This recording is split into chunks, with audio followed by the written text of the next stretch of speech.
Good morning, Jean Luc. My name is Claudio. I'm calling you from DC, Washington, DC. Let's make a formal introduction for our listeners from the studios in Fairfax City. We are very humble and grateful that Jean Luc accepted our invitation to the show. Jean Luc was born in a family of classical musicians. His father taught violin, his mother taught piano. At 16, he was admitted to the National Conservatoire in Paris, graduating 2 years later with the institution's highest honor. Jean Luc, welcome to the show. Thank you. You're welcome. So tell me, so let's start from the beginning. I will ask you a bunch of different questions, and it's going to be more like a conversation.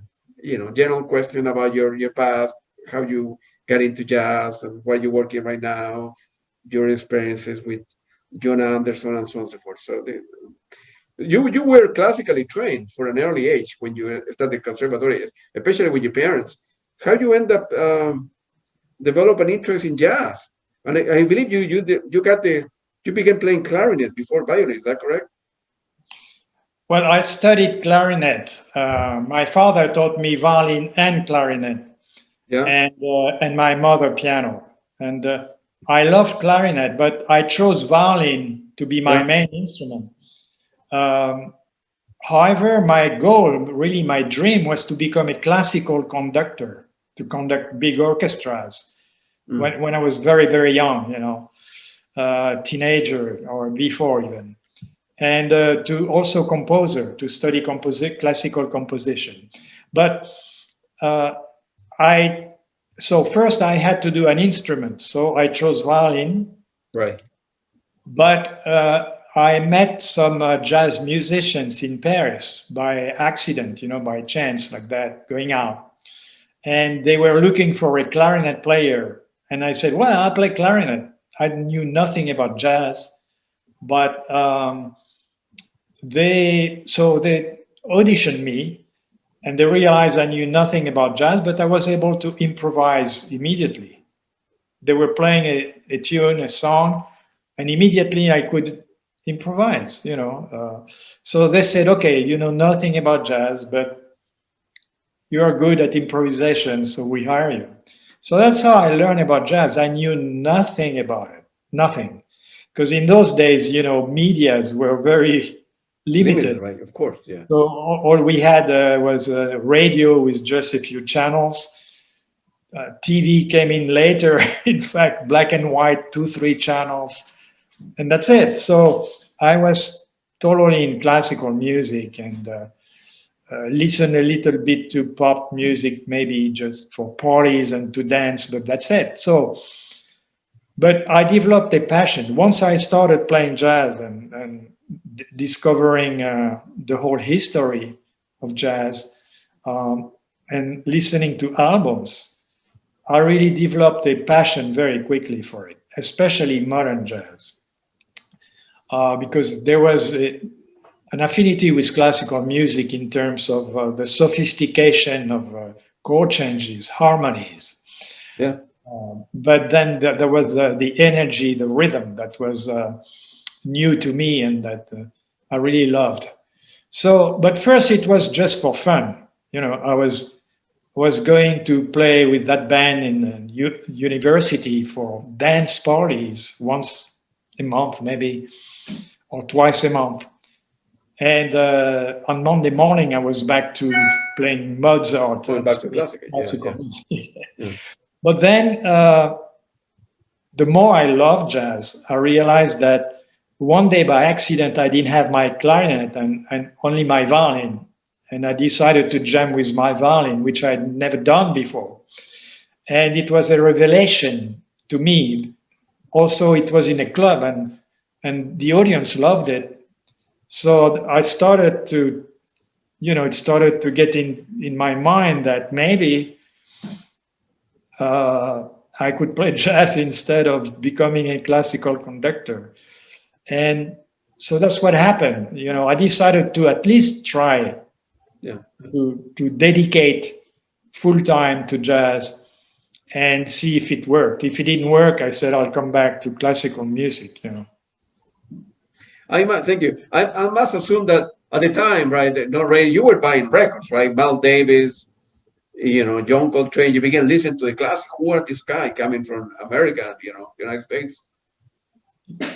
Yeah, because there was a big jazz scene in Paris, and indeed the big names came either in clubs but also in theaters. So I saw most of the major jazz innovators of the early 60s, late 50s, early 60s.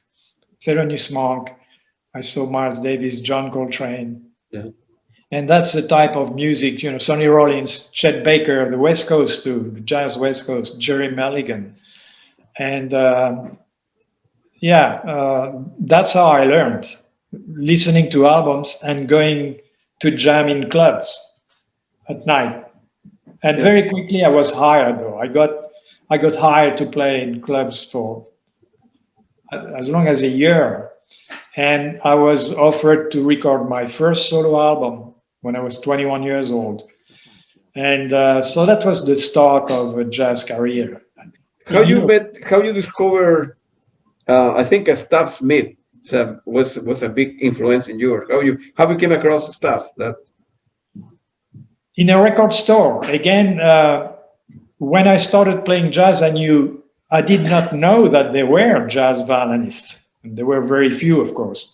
But I discovered Stéphane Grappelli, of course, in France, who was very famous. And because of his participation to the Hot Club, the French with Django Reinhardt. And then, so I went into a store and I think the salesman told me you should listen to that. And that was an album by Staff Smith.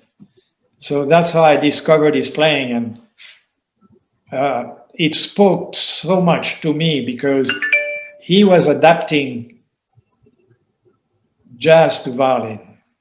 Until before him, most violinists were keeping a certain traditional touch to the violin with the vibrato and the roots from European music, and also the level. They couldn't play with a drummer, so there was no drums, no percussion, and maybe that's why they were just acoustic instruments. Yeah. Staff Smith was the first one he was punching on the violin like playing trumpet, and that's the way I felt as well. That was my desire when I was hearing Coltrane, Miles, and coming myself from clarinet and saxophone. So I adapted that style of playing to violin. And that was I had a similar approach. Not to adapt the violin to jazz, but to adapt jazz to violin. Gotcha. No, excuse me, it's the opposite. The other way around, violin to jazz, right? Yeah. Yeah. And, my concept was to adapt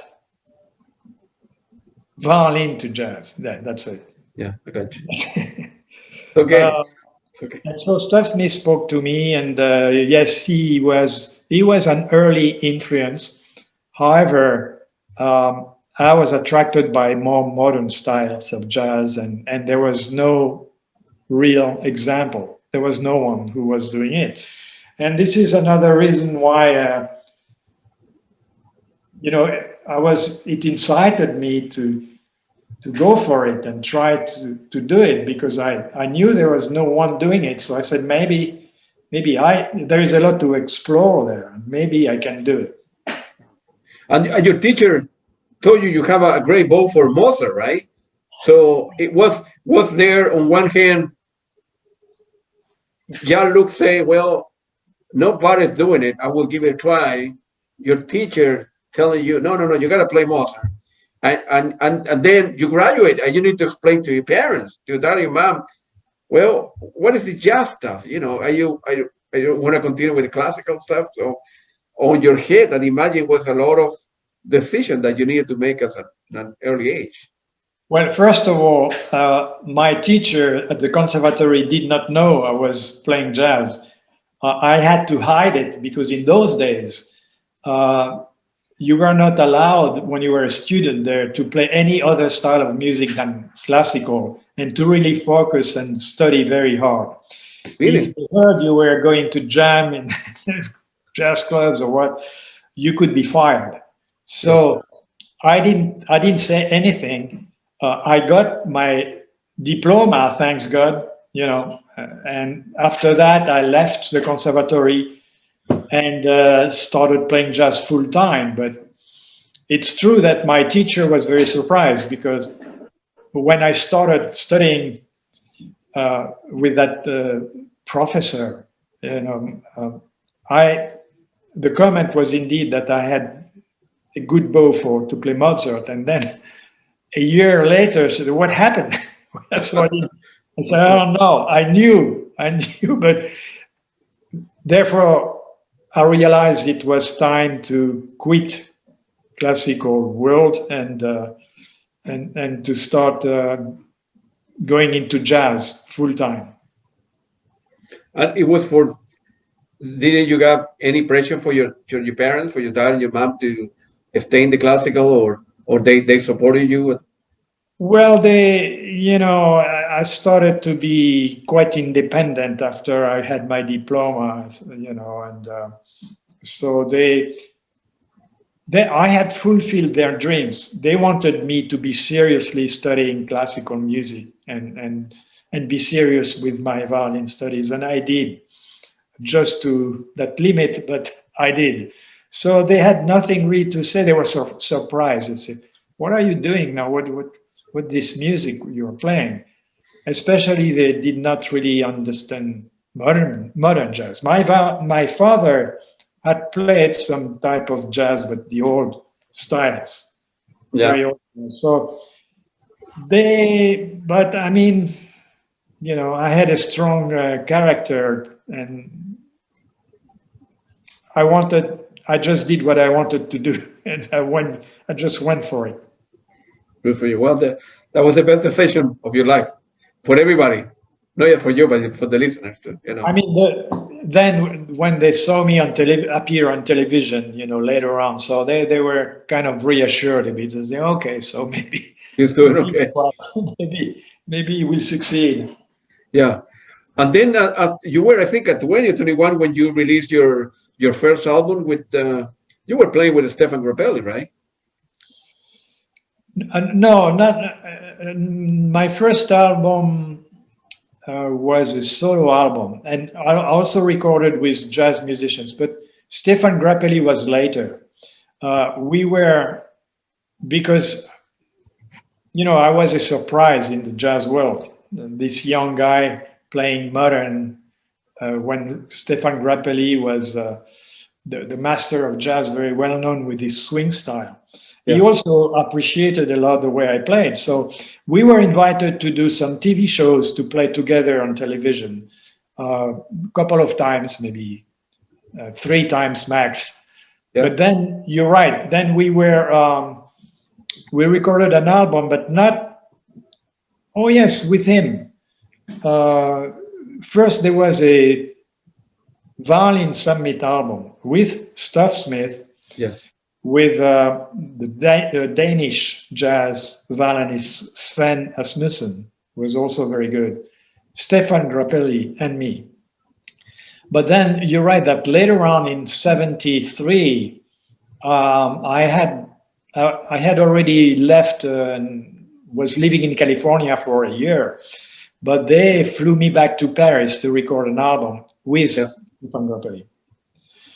And because the previous times I was invited to play with him, I had to adapt to his style and play the older style of jazz and jazz standards.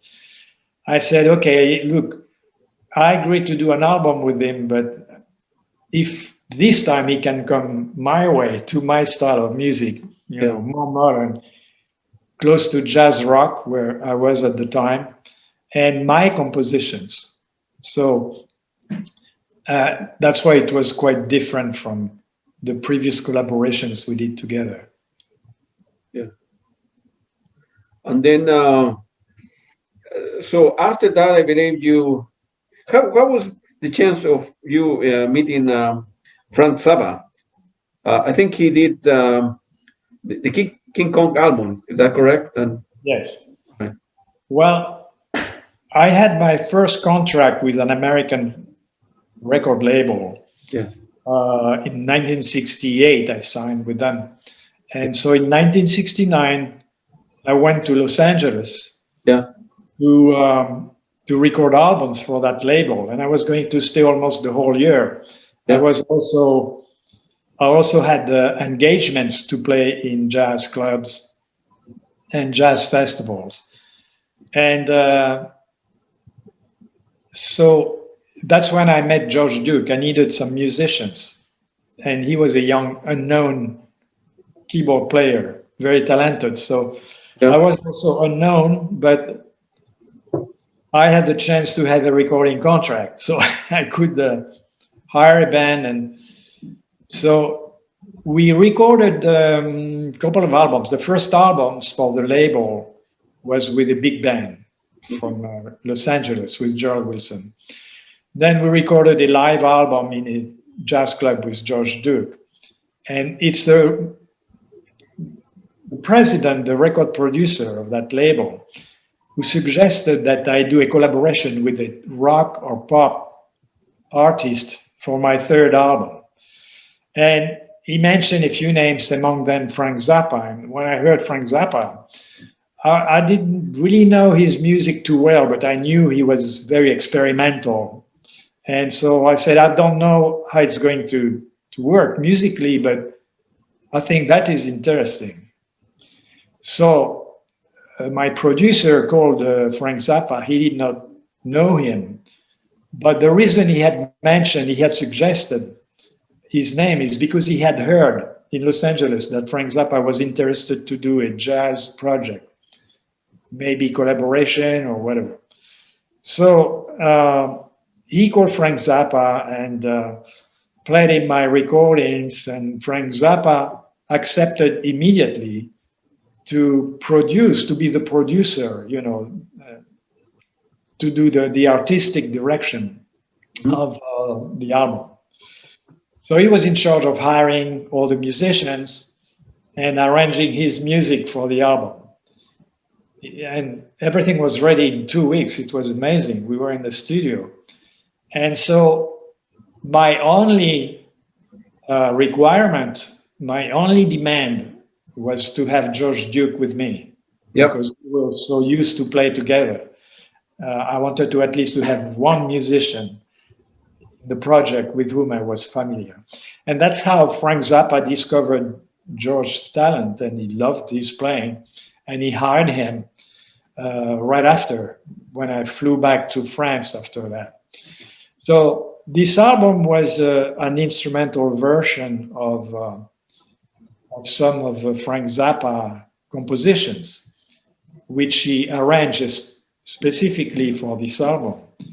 And when I left and went back to Europe, in those days there was no contact again through medias. I knew nothing about how this album was doing, and apparently it had a big impact in the American music scene, because when I went back later on, everybody in the business and outside of the business was mentioning King Kong.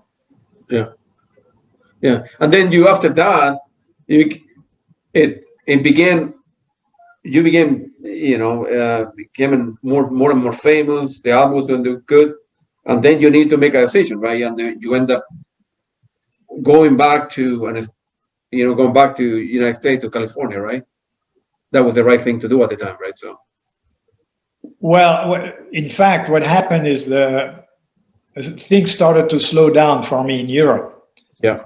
And I wanted also to evolve. I was attracted by jazz and fusion with other styles of music. And so Frank Zappa called me a few years after we had done the albums. King Kong was recorded in 1969. And Frank called me in 1973 to join his band and tour with the band, the Mothers of Invention. So it was a tough decision because then I had to move, indeed, with my wife and my two very young children to Los Angeles, and it was a big change of life. But it was also a very a great opportunity. So that's how I moved to Los Angeles in 1973 and toured first with Zappa's band, indeed. And then you began you began after that collaborating with John McLaughlin and Yes, Mahavishnu Orchestra, right? right. Because I left Frank's band because it was time for me to start my own band, and I started writing more and more, and I was trying to get a recording contract and Yeah. start my own project.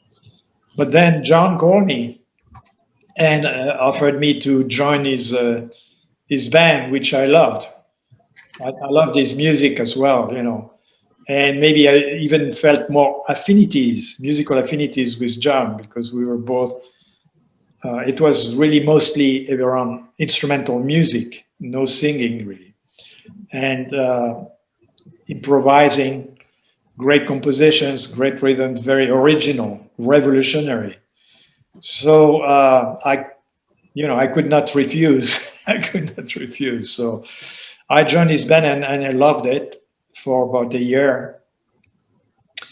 And then, but again, it was playing exclusively John's compositions, which I understood that he gave the style to the music. But I was itching to again do my own music. So Of course. that's when I decided to take a chance and start my own band. And also, I got my contract with Atlantic Records. Yeah. And they were giving me total musical freedom, artistic freedom. And so it was great. So that's when in 1975, I really started with my own music and my own bands. So between the time that you were with from Zappa to Mahavishnu Orchestra until 75, were you in the back of your head say, well, eventually I want to go on my own, so I want to begin composing stuff? Were you, before you release Aurora, which is, for people that don't know, this is of course, I have all your music, don't worry. Yeah, Okay. This is an unbelievable album. And you were writing before you joined Atlantic, right? You have some stuff. Yes, in fact, when I signed my contract with Atlantic, I was ready to record at least 3 albums. I had enough music for, because I had started writing already in France before joining Zappa's band. And then I kept writing more and more. So I was ready. Yeah. When Aurora, I fall in love with the music. That's the first record that I bought. I was living always in Chile. I was 13 years old, so that was my first record. Really? Okay. So do you play an instrument too?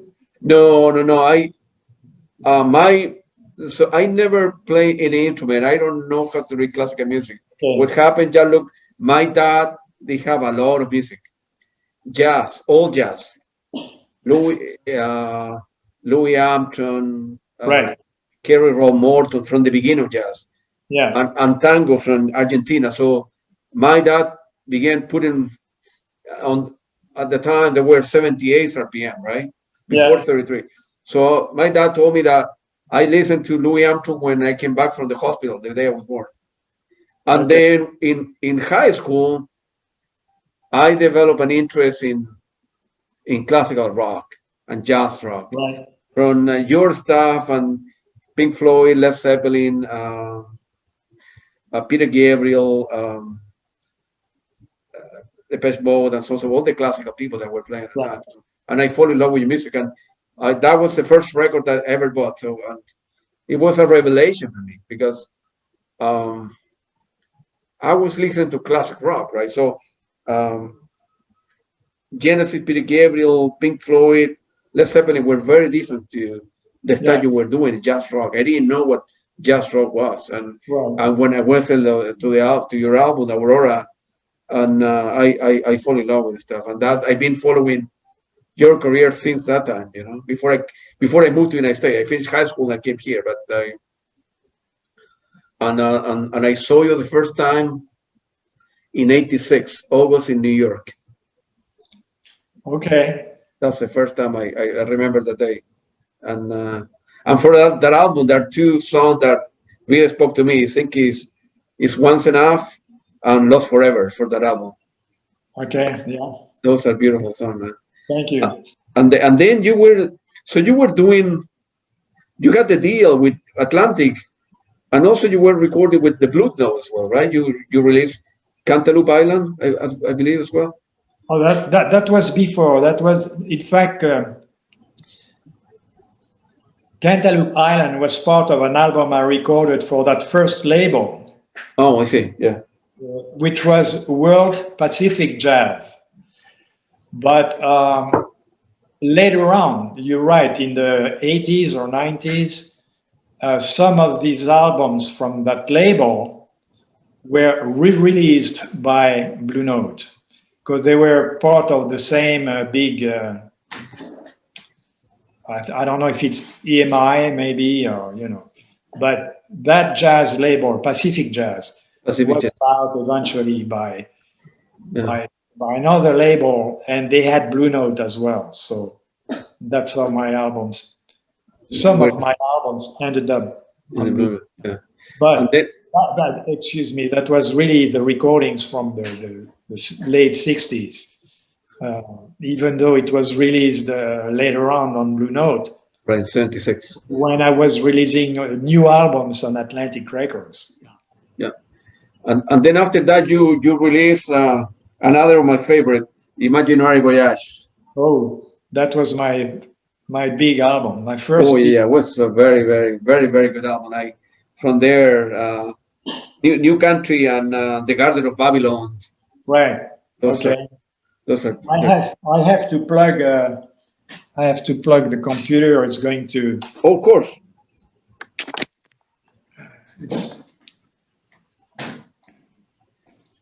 That was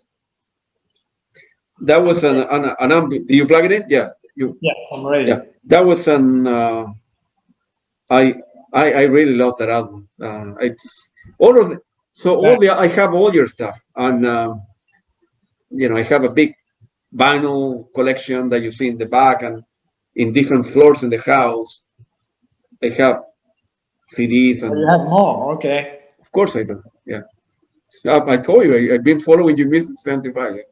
Believe me, when I listened to your record, the first one, Aurora, as I say in '75, I saw a revelation in me. I really like his stuff, his music, and as I say before, I didn't know what I knew what jazz was from my dad, but I thought that I was 13. I thought that jazz was only like Duke Ellington, Carol Morton, Louis Armstrong, that kind of stuff. That I didn't like that kind of music because I like rock.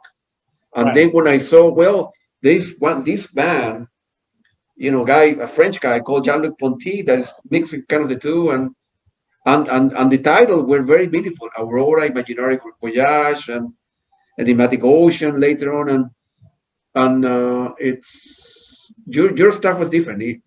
It appealed to me inside. I really like this guy. Yeah. Well, thank you. I'm glad it did. Thank you. Yeah. So that was a long time. And then, but you did, huh? You have good musical taste from what you listened. Ah, well, thank you. The albums you tell me. So. Well, your stuff is good, man. And then you did. So you began. So after Aurora and Imaginary Voyage, you were touring. You were doing well. You were playing your own music. A lot of clubs were calling you. You were touring pretty much all over. Yeah. Right. Yes. Oh yeah. As soon as I released my first Atlantic. First album was recorded while I was still with the Mahavishnu Orchestra. But the second one, Aurora, indeed, which you showed, that one I was already touring with my own band. Yeah, non-stop. I worked non-stop for 7 years. no vacation.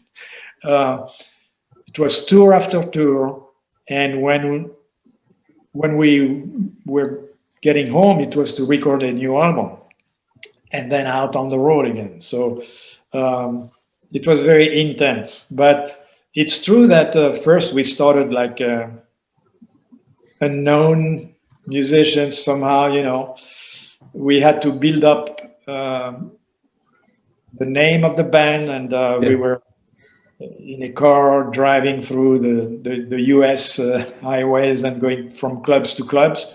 Yeah, But yeah, very quickly, when Imaginary Voyage was released, Aurora already did very well, but Imaginary Voyage even better. yeah.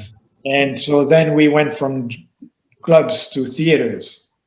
Right. Yeah. And that's when it started to build more and more, you know. And, Yeah. Yeah. so yeah, there were a few albums that did very well.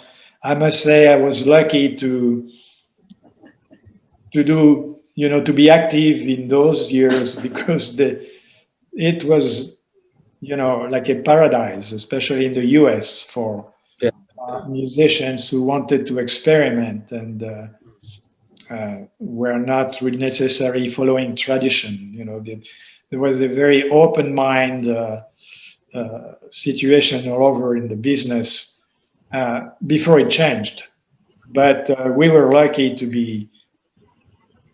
to start our careers right then because I'm talking about musicians of my generation, you know, friends like Stanley Clarke, Supérieur, because that was a time where, of course, we were doing a music that had affinity with classic rock, as you said, you know, progressive rock, and therefore we had a mixed audience, and therefore a big audience. And getting bigger and bigger because we were played in rock stations all over America, progressive rock, but still we were exposed to a lot of listeners. And so it was, I wouldn't say it was a dream come true because I didn't even dream that I could be that successful one day with a violin playing this type of music. So it was unexpected and it was like heaven. Yeah. I'm quite sure at the time your parents were very happy that you make that decision, and your teacher at the conservatory say, "Look at this Ponty guy. You know, Jean Luc is doing very well in California. You know." Yeah, you're right. It's exactly what happened. You know, then they said, well, maybe he was not so wrong. Yeah. You know, he made And the right decision. the teacher, after he retired, was teaching in Japan. He was a very famous classical violin teacher. And he was very proud, I heard.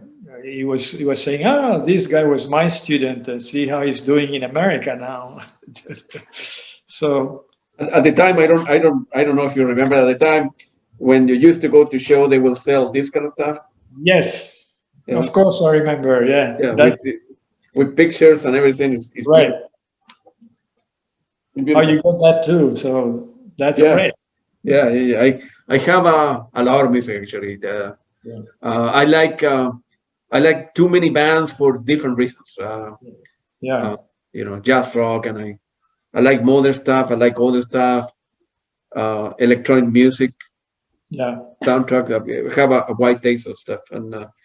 and then so at the time you were touring a lot, and how difficult was, kind of personal question, how difficult was for your wife and your two daughters, you know, manage, because you will go 3 months somewhere, come back home like a week or two, and then go somewhere else, and it was very difficult, right? So Yeah, yeah, you're right. That's why. Well, when I got married and had children, I did not expect to have this type of career to go on the road and be away for so much. yeah, I didn't know, but you're right. It was very intense and hard to keep a family together. So I took a sabbatical year in 1980. I stopped for a year total, and but that was an occasion to keep writing music, of course. I didn't stop music altogether, but I stopped traveling. I was home all the time. And so that felt good, you know. And then I started touring again, but not all the time, you know, taking some time off. So it was easy. Also because I could not really produce one album after the next forever like that, you know, like you cook bread every morning, you know. Yeah.